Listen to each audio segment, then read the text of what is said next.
ஒரு பெஞ்ச்மார்க் என்னன்னு பார்த்தீங்கன்னா, ஒரு பாய் வீட்டு கல்யாணத்தில் போடுறது தான் பெஸ்ட் பிரியாணி அப்படி நம்ம பொதுவாக போடணும். அவங்க பண்ணும்போது அதை வந்து அவங்க ஒரு கமர்ஷியலான இன்டென்ஷனில் பண்ணுறது இல்லை. அவங்க என்ன பண்ணுறாங்க, வர்றவங்க வந்து வயிறார சாப்பிட்டுட்டு வீட்டில் இருக்கிறவங்கள வாழ்த்திட்டு போகணும் அப்படி தான் வந்து ஒரு இன்டென்ஷனில் போடுறாங்க. நம்ம கமர்ஷியலாக பண்ணும்போது lot of compromises also happens in terms of எப்படி அந்த ஃபுட் காஸ்ட்டை கரெக்டாக பெஸ்ட் பண்ணி வைக்கிறது. ஏன்னா அவங்க அதில் அந்த ஃபுட் காஸ்ட் பார்க்க பெஸ்ட் ஆஃப் த பெஸ்ட், நல்ல நெய் ஊற்றுக்கு ஆட்டு வந்து இளம் ஆடாக பார்க்கணும். அதுவும் நான் ஐம் ஃப்ரம் தூத்துக்குடி சைடு. எங்கள் ஊர்லலாம் எங்கள் தாத்தம் பாட்டம் சைட்லாம் எப்படின்னு பார்த்தீங்கன்னா, அந்த கறியை சாப்பிட்டு இந்த ஆடு இந்த இடத்துல மேய்ஞ்சிருக்கும்பா அப்படின்னு சொல்கிற அளவுக்கு ருசி பார்த்தவங்க. இன்னைக்கு அந்த அந்த கைண்ட் ஆஃப் டேஸ்ட்டோ கொனசரோ யாரும் கிடையாது. இன்னைக்கு நல்லா ஸ்பைசியாக நல்லா சுட சுட கொடுத்தீங்கன்னா அது ஒரு நல்ல பிரியாணி அக்செப்ட் பண்ணுற ஒரு மனம். ஏன் நான் இதை கேட்குறேன், இப்போ அவர் சொன்னதுலேருந்து நான் எடுத்துக்கிறேன். ஈவன் ஆஃப்டர் இவ்வளோ பிரியாணி வெரைட்டி வந்தோம், இவ்வளவு பிரியாணி சாப்பிட்டும் கூட பாய் வீட்டிலேருந்து ரம்ஜானுக்கு பிரியாணி எப்படா வரும்னு காத்திருக்கிற வரைக்கும் பிரியாணி இன்னும் டேஸ்ட்டு கிடச்சிருச்சான்னு தெரியல. ஏன்னா அந்த ஆத்தென்டிசிட்டிக்கு எங்கேயோ தேடுறோம். யாராவது ஒரு ரம்ஜானுக்கு பிரியாணி கொடுத்து வருதோ, அல்லது வீட்டுக்கு வாங்க சமைச்சு தரோம், அல்லது கல்யாண பிரியாணியில் போய் கல்யாணத்தில் சாப்பிட்றதோ அந்த டேஸ்ட்டு. அந்த குக்கிங் மெத்தட் கொஞ்சம் டிஃப்ரெண்ட். நம்ம வந்து ரெஸ்டாரண்ட்டில் அதே மாதிரி கறி போட்டு அதே மாதிரி பண்ணுறது கஷ்டம், பண்ண முடியாது. நான் கல்யாணத்தில் வந்து நான் அக்கேஷனலாக நடக்கும், நம்ம வந்து நிறைய எஃபர்ட் போட்டு கறியை வந்து இப்போ நாங்களே அங்கே வந்து ஒரு கெடா விருந்தா பிரியாணி பண்ணுறோமா, மூலனூர்லேருந்து மேயர் ஆடை வாங்கிட்டு வருவோம். பட் ஹோட்டல் இண்டஸ்ட்ரியிலும் டெய்லியும் அது பண்ண முடியாது. ப்ராக்டிக்கலா நாட் ஒரு அக்கேஷனுக்கு பண்ற பிரியாணி நம்ம ரெகுலர்ல பண்ணலாம். மீட் வந்து கோல்ட் ஸ்டோரேஜ்க்குள்ள போகும் 1-2 days கண்டிப்பா. சோ அதுக்கு ஒரு சின்ன அதுக்கான ஒரு சின்ன டேஸ்டோட காம்ப்ரமைஸ் இருக்கும் உங்களுக்கு கண்டிப்பா. நான் வெஜிடேரியன்ல இருக்கேன், இதை பத்தி பேசலாமா? ஆடே பின்னாடி வச்சிருப்பாங்க அவங்க. நான் சொன்ன பாருங்க, 5 வருஷத்துலயோ 10 வருஷத்துலயோ வரதெல்லாம் கிடையாது. அவனோட அந்த தொழிலுக்கு அவன் வேல்யூ கொடுத்து பப்ளிக்கோட அந்த வயிறுக்கு வேல்யூ கொடுத்ததுனால அந்த பேரெல்லாம் வருது.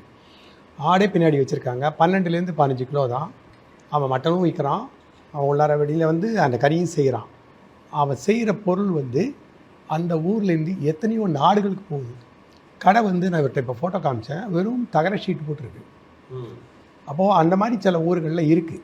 அப்போ நாங்கள் வந்து இந்த ஃபுட் எக்ஸ்ப்ளோர் பண்ணுறதுக்காக வேண்டி ஒவ்வொரு ஊருக்காக போவோம். நான் மட்டும் போக மாட்டேன், என் கூட ஒரு 5 பேர் 10 பேர் கூப்பிட்டு போவேன்.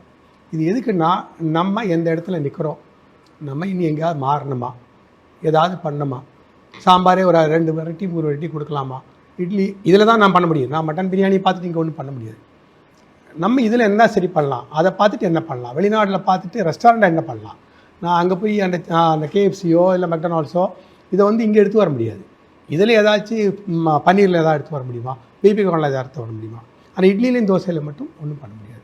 இந்த பிரியாணியை பொறுத்த வரைக்கும் இவங்க சொல்கிறான் பாருங்கள், சில ஊர்களில் சாரோட ஊரில் இருக்கிற ஒரு கடை வந்து நீங்கள் 1 மணி நேரம் 1.5 மணி நேரம் வெயிட் பண்ணணும். வளர்மதின்னு ஒரு மெஸ்.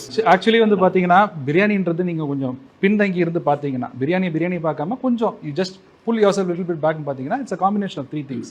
அதில் ரைஸ் இருக்குது, மசாலா இருக்குது, ப்ரோட்டீன் இருக்குது. இது 3 சேர்த்திங்கன்னா பிரியாணி. இப்போது நம்ம ஊரில் அது சாப்பிட்டிங்கன்னா அது பேர் பிரியாணி. இப்போ இதே பிரியாணியை நீங்கள் லக்னோவில் போய் பார்த்தீங்கன்னா அந்த பிரியாணி ஒத்துக்க மாட்டான்.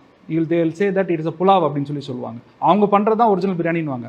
நீங்கள் இதுவே காஷ்மீருக்கு போனீங்கன்னா, காஷ்மீரில் வந்து அவங்க வந்து காஷ்மீர் புலாவ்னு ஒன்று பண்ணுவாங்க, அதுலேயும் நான் வெஜிடேரியன் இருக்கும். அது பார்த்தீங்கன்னா நம்ம ஒத்துக்க மாட்டோம் அது பிரியாணின்னு சொல்லிட்டு. இதுவே நீங்கள் இப்போ எதை தான் பிரியாணி ஒத்துக்கிறதுனே தெரியல, அவ்வளோ பிரியாணி இருக்குது. ஆனால் எதுவுமே நான் ஒரு இது இந்த ஃபுட் பற்றி நாங்கள் அடிக்கடி டிஸ்கஷன்லாம் நிறைய பார்த்துருக்கோம். அதில் பார்த்தா ஒரு கட்டத்தில் பிரியாணி வந்து அவ்வளோ பேசப்பட்டது, அவ்வளோ கடைகள் இவ்வளோ பிரியாணியா அப்படின்னு ஒன்று இருந்துச்சு. ஆனால் இப்போ என்னென்னா நிறைய பிரியாணி இருக்குது, ஆனால் எதுவுமே அவ்வளோ டேஸ்டியாக இல்லை.